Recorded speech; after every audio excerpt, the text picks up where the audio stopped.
உள்ளங்கை வேர்வை. உள்ளங்கை வேர்வை ஏன் வேர்க்குது அப்படின்னாக்கா, சின்ன வயசுல இருக்கவங்களுக்கும் சரி, பெரியவங்களுக்கும் சரி, இந்த ஸ்கூல் படிக்கிற பிள்ளைங்களுக்கு பயத்தினால உள்ளங்கை, உள்ளங்கால் எல்லாம் வேர்க்கும்.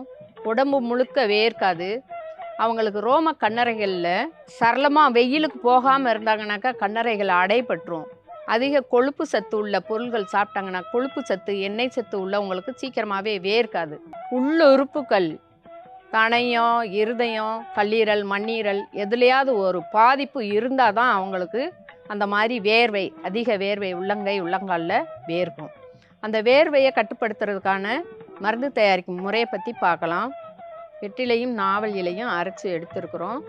இப்போ இது கூட ஜாதிக்காயும் சீரகமும் அரைச்சி எடுத்த பொடியில் 1/4 ஸ்பூன் அளவுக்கு கூட சேர்த்தா போதும். சுத்தமான தேன் 1 ஸ்பூன் அளவுக்கு சேர்த்துக்கலாம். சின்ன ஸ்பூனில் சேர்த்துக்கிட்டா போதுமா.